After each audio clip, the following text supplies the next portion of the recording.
Breaking news. Iran's president tells his French counterpart Emmanuel Macron Americans must receive a response for their aggression. But US Vice President J.D. Vance is continuing to praise the US military for carrying out an overwhelmingly successful strike.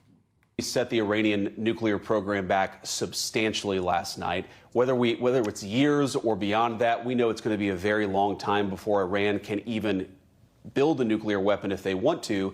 But I actually think that raises the most important question. The president talked about this last night.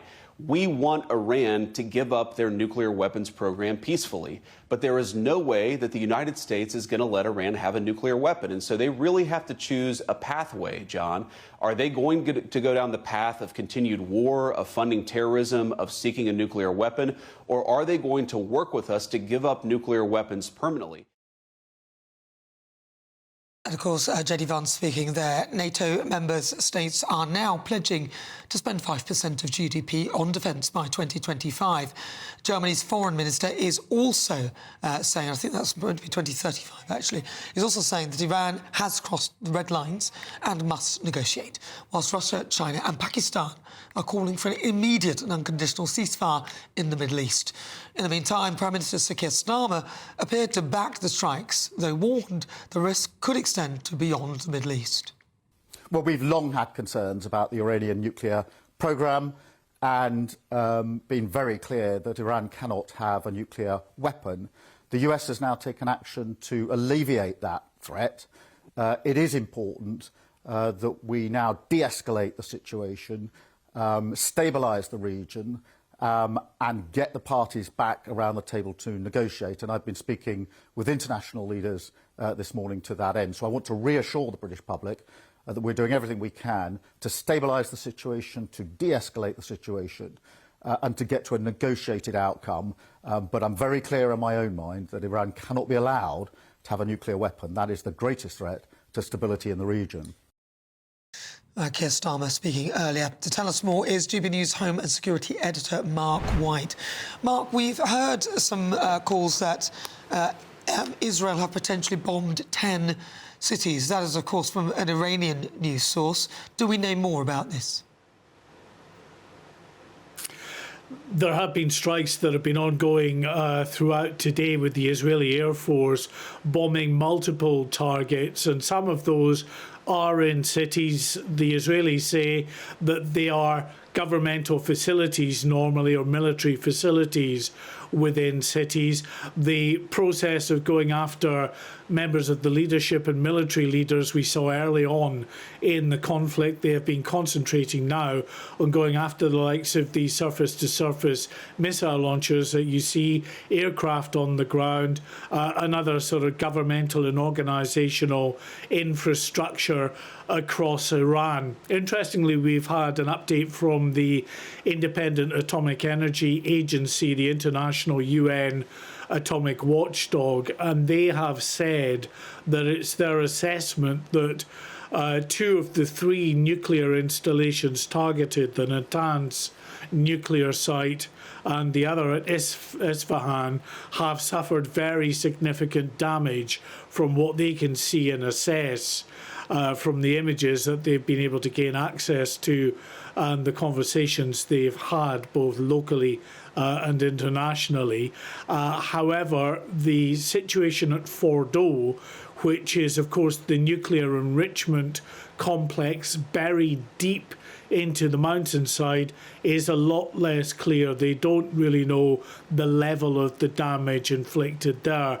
There are some satellite images that are showing some craters around the Fordow complex, but just how deep those bunker-busting bombs deployed by the US last night have gone, we don't yet know. And indeed, we heard from the Joint Chiefs of Staff, the Iranian, the US military general in that briefing alongside the Defence Secretary, Pete Hegseth, who said that the battle assessment in terms of damage, the battle damage assessment is yet to come in really to give them a proper indication of how badly all of the facilities have been damaged. But it is the initial assessment that they have been badly damaged, Nana. Yeah, I mean, it will be some time before we can work out whether the American missiles have done what they're meant to do. But others, they're calling it a success and even calling for a Nobel Peace Prize for Donald Trump. Do you think that's maybe taking things a little bit too far? Well, listen, you never know how this turns out. If at the end of the day the US, in conjunction with Israel, have succeeded in completely derailing the nuclear program, which those in the West absolutely believe was a program aimed at heading down the road towards building a nuclear bomb.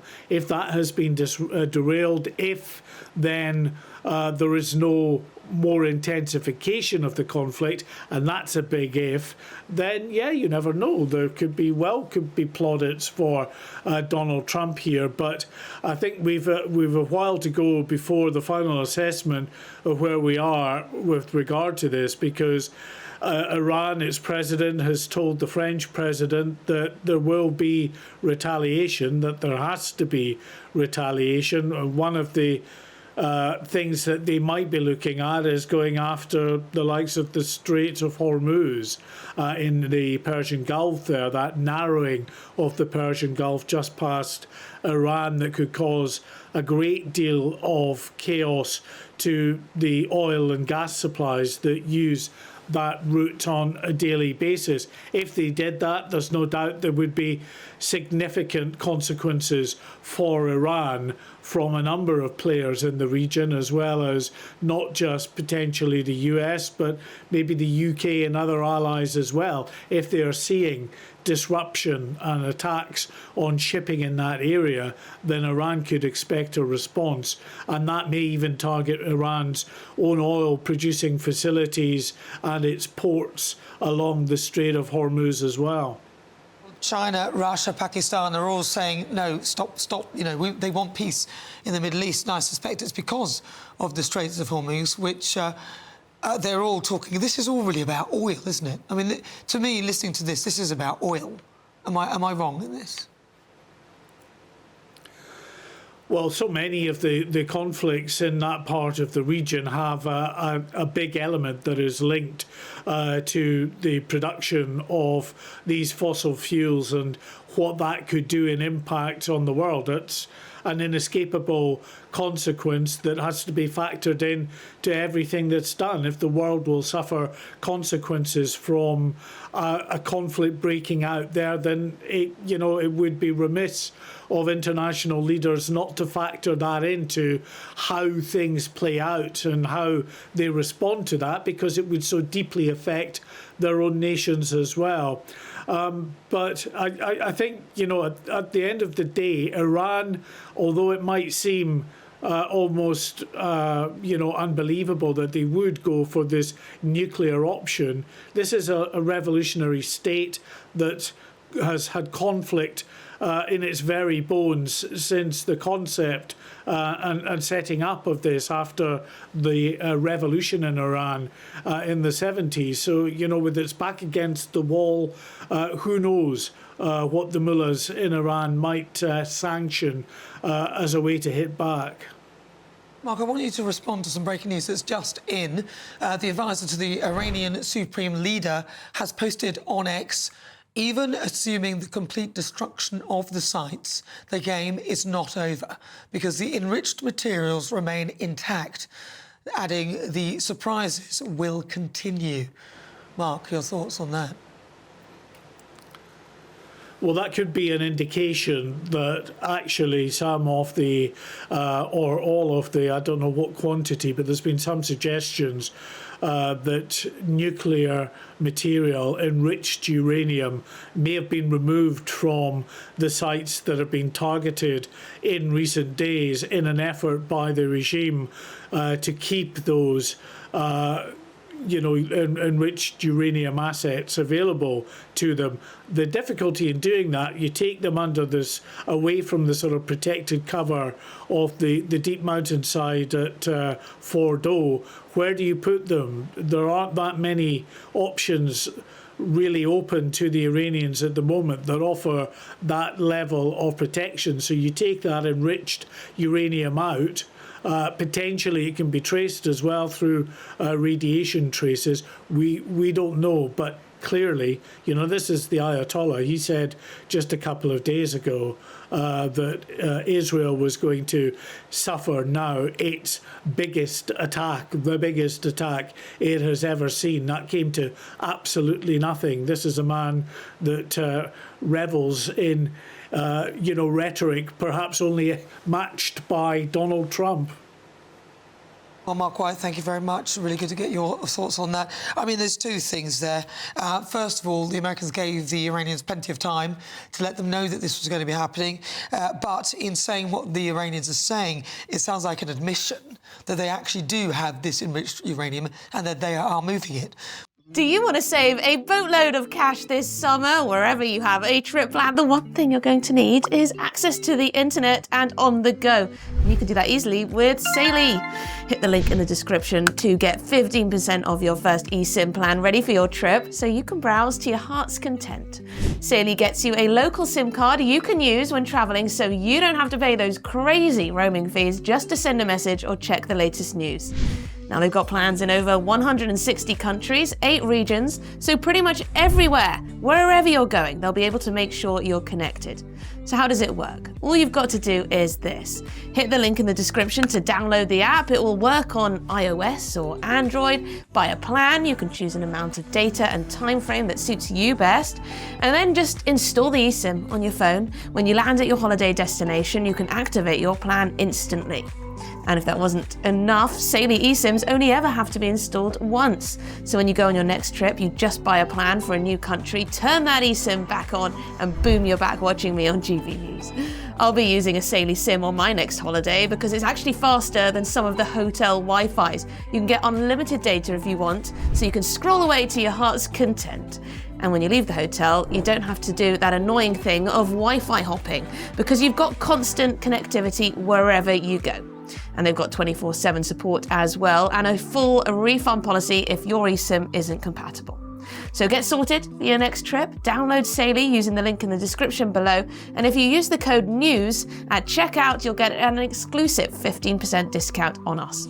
So click the link, download Saily, and use the code NEWS at checkout. Well, let's get the thoughts now of Hamid Alizadeh. He's a leading member of the Revolutionary Communist International and who opposes the airstrikes on Iran. What are your thoughts on what is happening? A lot of people saying that Israel needed to act in the way they have, and it's good that Donald Trump has stepped in because this could sign the beginning of peace from Iran. Yes, there's been a lot of words used such as peace and stability and de-escalation.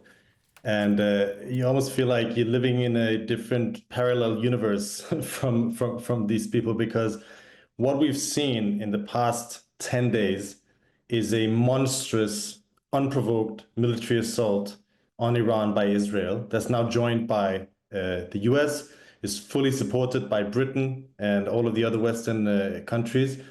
And this was in a situation where, according to American data themselves, this is from the CIA, only recently said that Iran is at least 3 years away from building any sort of a nuclear weapon, if they even wanted to, which they I don't think they do. Furthermore, the Iranians were negotiating constantly. They've been negotiating this whole time. Even during this assault, the Iranians have been negotiating. They went to Europe to negotiate. They've been trying to reach out to the Americans to negotiate a question of a nuclear deal. Furthermore, just if we turn back the clock, there was in fact a deal that Iran was abiding by, which was ripped up by Donald Trump in his previous administration. What is happening here is a gamble by Trump and Netanyahu and their supporters in Western governments, which is risking the stability of the entire region and of the world economy. You know, you talk about the Strait of Hormuz. The Strait of Hormuz is not a small thing. It's 20% of the world's oil exports go through that strait. That could have a significant impact on the world economy. Talking about the assault that Israel has carried out on all over this region in the past 2 years. It's leveled Gaza, it's attacked Lebanon, it's attacked Syria, it's attacked Yemen, it's threatened every single regime in the region with military action and force. And yet Iran is somehow portrayed as a source of instability and asked to de-escalate. What are they supposed to de-escalate from? It's American hold on. And Israel, hold on. Yeah, no. I did hear what you're saying and everything, but you're talking about a monstrous assault.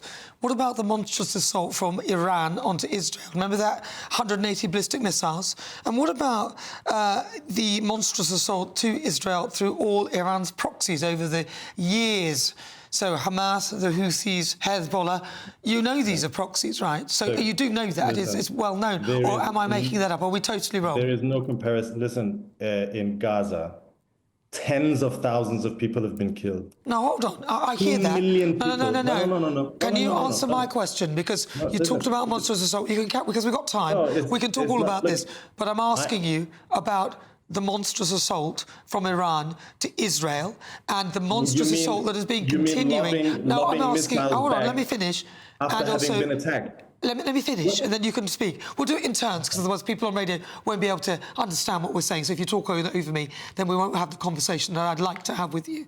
So what about the proxies that have been for years attacking Israel, and also the monstrous assault on Israel, 180 ballistic missiles? Remember, Israel is 75 times smaller than Iran. What about all of that? What was the context of the 180 ballistic missiles? Sorry? What was the context of? Was that just out of the blue, Iran fired 180 ballistic missiles on Israel? Well, look, they've been firing at Israel through their proxies over the last how many years? So I'm pointing out that. Have you forgotten that assault where America stepped in and all the countries around Israel stepped in to protect Israel from this attack? Let's say Iran came to Britain and killed the prime minister. No, let's stick with facts. Several high-positioned ministers. Let's stick with facts. Let's stick with what's going on. No hypotheticals. Hypotheticals really, we could go anywhere with that. You actually don't allow me to finish, but you. Well, no, because we're going on a hypothetical now. I'm saying stick with the facts. No, the point is Israel has been the aggressor throughout. For 80 years, they've been attacking the Palestinians. For decades, they invaded Lebanon. How many countries have Iran invaded? How many countries has Israel invaded? Israel is a continuously expansionist imperialist force, which is expanding into every country in its environs. And so, no, I don't think Iran is the aggressor here. You have American imperialism and British imperialism. They invaded Iraq. They invaded Afghanistan, leading to the deaths of some people say more than 1.5 million people. The attacks and wars against Lebanon, the attacks against the Palestinians, the sabotage and the infiltration and interventions in Syria. I am not a defendant of the Iranian regime. I'm not a defendant of it. I'm a communist. I have nothing to do with the Iranian regime. But the biggest source of death and destruction, and the only ones who have invaded, who have attacked, who have murdered and assassinated, is American imperialism in Israel. And that is what this is about. This is not about Iran's nuclear weapons. Israel is the only power in the region with nuclear weapons. And that is why that's what they don't want to change. They want a situation where they can attack, bully, kill, assassinate, bomb anyone, anywhere, anytime without being opposed. And Iran is an obstacle to that because they wouldn't necessarily let that happen. And that's why all of this is happening.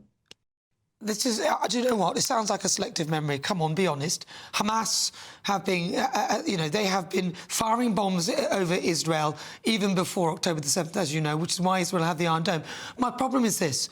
We can continue to go back and back and back and try and say who started what and who did this and who did that. So I'm living in current day. I'm looking at October the 7th, and I'm looking at that brutal massacre, and I'm looking at what response Israel gave. And then I'm now seeing that this is escalating, and I'm seeing seeing Iran as behind a lot of the aggressors towards Israel, and that's what a lot of people are seeing. So do we really want a regime like that to have nuclear weapons? Listen, that is the question. Hamid, we're going to do this again. It's only for time reasons I have to end it. I'll give you 10 seconds to respond. According to Israeli officials, Iran had nothing to do with the October 7th attack.